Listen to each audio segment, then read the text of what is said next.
morning, y'all. Christy here. It is Monday, November 21st, 2022. I am hopping on to check in. I don't have my quote yet, but I feel like when I'm on my walk, that is when I typically feel like I'm my most authentic and most vulnerable, I guess, because I'm not prepared and I really don't know what I'm going to talk about. So I feel like you get to see the raw version of me, the more authentic version of me that doesn't have a plan of what I'm going to say or even some idea of what I'm going to say, because most of the time this is what I do while singing. And sometimes I do walk with a notepad so I can write it down, because chances are my ADD brain will forget it by the time I turn the corner. And so I feel like, when I'm not really having to get a point made or not really trying to share a wise tidbit that I learned in one of my readings, I feel like this is the most authentic, genuine version of me that you get to see. And whatever pops in my mind is what gem you get. But, it's cold out here again, wet. The wind, thankfully, is not as bad, so it's not as painful. The rain obviously comes and goes, and it's lighter and heavier moments. It's not too bad. But I also came out here with a positive attitude and said, you know what, I've already done it once. It's not going to be any different. It could be colder, yes, but it's, mind over matter. But anyways, I know yesterday, I talked about anxiety, and I kind of said how anxiety and depression kind of go hand in hand. They kind of work symbiotically together, they ebb and flow off of each other. And, I don't want to say I suffered from depression, maybe situational depression. And, for a long time. And to me, I think depression gets a lot of negative vibes and thoughts and opinions about it, because I think people automatically assume depression is like you wanting to give up and you don't want to go on with your life. And I don't necessarily view depression in that sense. To me, depression, or the way that I suffered it, was that deep sadness, and you had no reason why. There was no cause of it. You could, if somebody asked you, why were you sad or why were you crying, you don't have an answer. It's just a feeling, and it's not triggered by anything. It's just waking up with a sorrow and an ache, and fighting back tears for anything. I suffer from that quite often in the past, and I think a lot of mine was situational. It was when I was the most stressed, and like I was saying, your anxiety and your emotions and your and depression or sadness, they're hand in hand, because when I was most stressed, it was when I was most depressed, because I already had that anxious feeling and I was already on edge. And so, it easily triggered the negative emotions in me to be sad for no apparent reason. And that's actually the hardest thing, because you can't identify what's making you sad. So it's not easy to fix. It's not easy to say, okay, well, don't be sad, feel better. Or, be happy for all you've got. Well, you truly are, but you can't shake that feeling. And because you don't really know what's causing it, other than the fact that you're stressed or you're over anxious about something, or something's worrying you. But it's so hard to sit there and say, okay, well, you're happy. You're healthy. You have all these great things in life, so don't be sad. Yeah, Nobody wants to be sad. I didn't wake up in the morning and say, oh yeah, I want to feel like I want to cry and fight back tears, even if just one person asks, are you okay? Because it could trigger it all to just come out, and you don't even know why you're crying. So you sound like a babbling idiot because you can't pinpoint it.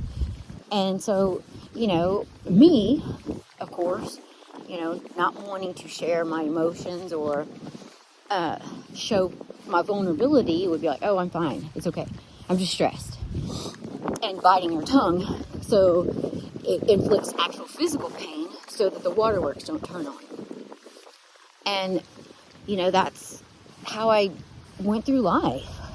Those, like I said, those peaks and those valleys. And when I was in those valleys, it was low, and of course I wouldn't tell anybody. I mean, I'm sure people closest to me would know when I was in a valley. They did know because I would check out, disconnect. You wouldn't hear from me in text or, I already hate to pick up the phone and call. That's probably another one of my things I need to work on, is actually picking up the phone, because I like to think about what I'm going to say. So when I call someone, I don't have that luxury, which is why I said this is better for me to show you what goes on in my brain and my thought process and be the most authentic version of myself is right now, because I don't have anything in front of me that, talking point that I could jot something down and just take a quick glance at and then be like, oh yeah, now I remember. So I guess that's kind of why I don't like to make phone calls, because it's kind of like spontaneous and I want to think about what I say, but then, or how I say it, but that's probably one of the things I try to avoid too. I would much rather someone text me and then text someone back. But, what I've found often is that sometimes, texts don't actually convey what you're actually saying, and it can be interpreted so many ways. And it's very difficult, to express, things how you really feel through text, because like I said, it's the person's interpretation. Their interpretation is left to whatever you said. They can interpret however they feel, or whatever mood they're in that day, and that may not always be the best form, which I've learned that myself. And but that's one thing that I'm trying to work on. And this is like me making a phone call to whoever's listening, and like I said, it's not my favorite thing to do, and I'm slowly getting better because I can actually go back and watch my history of videos and see where I started to where I'm at. By no means are there leaps and bounds, but there's progress.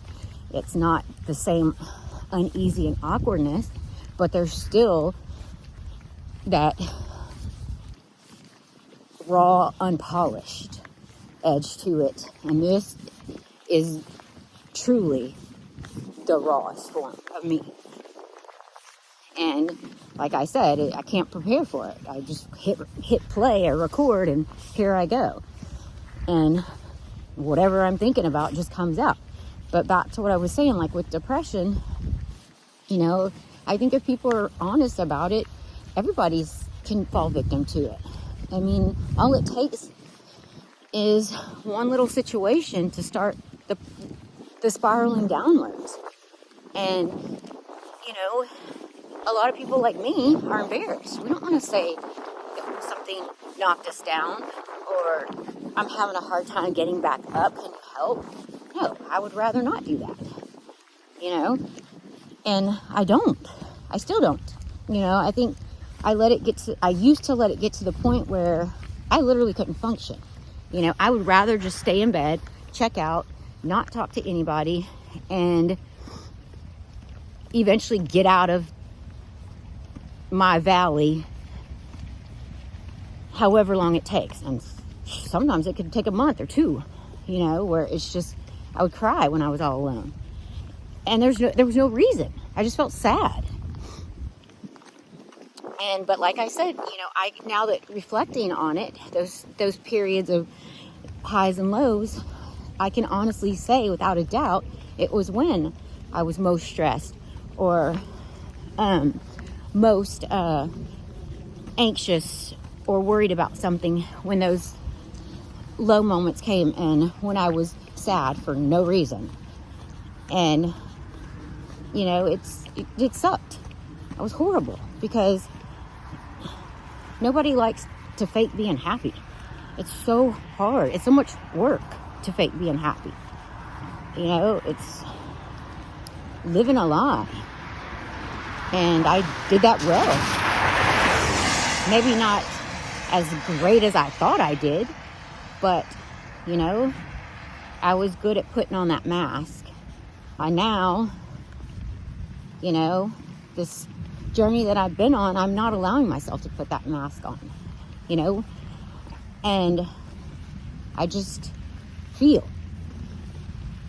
And like I said, some days are better than others. I still get my moments when you just are sad and you don't really know why. There's nothing to be sad about, you know? Or like if I don't feel good, like yesterday evening, I didn't feel too good. You know, I was kind of lightheaded, which I'm sure is I didn't eat enough, because once I get wired in, like my husband says, I just keep going and I don't stop. So I probably was wired in, working, staring at my laptop with headphones in my ears for every bit of 2 to 3 hours nonstop. And so I knew that that probably was the reason. You know, I was nauseous and I didn't feel good, but just that little bit of time that I didn't feel good, it started making me feel sad. And like I still had to do my 45-minute workout, and I was like, oh, I don't feel good, I don't want to do it.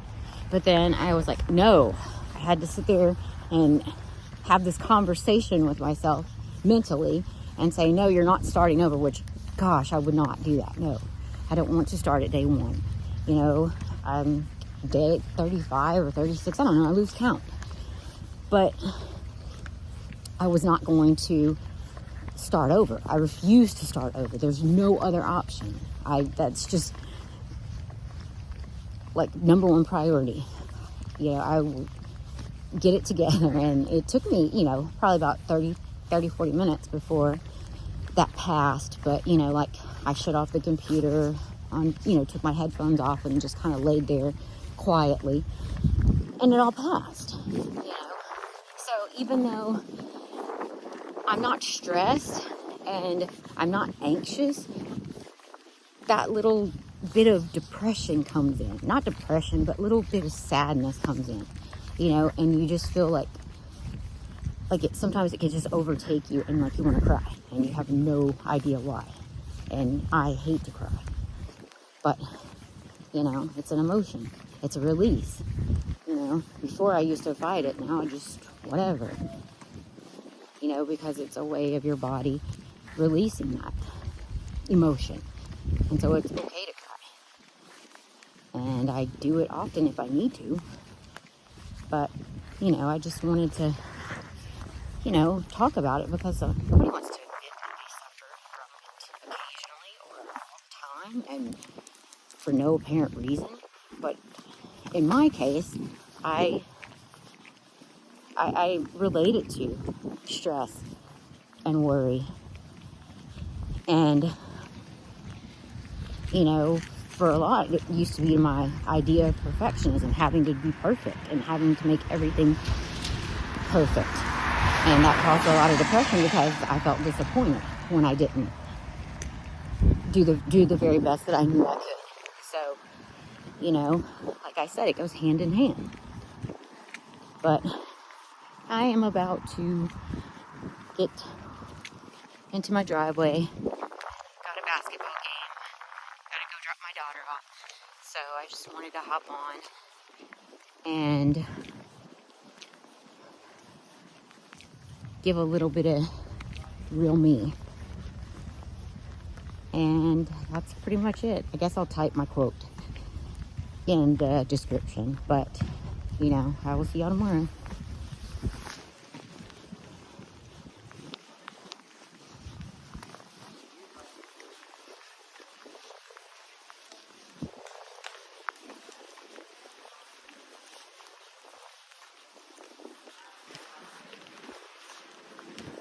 Oh my gosh, I just realized I didn't hit end.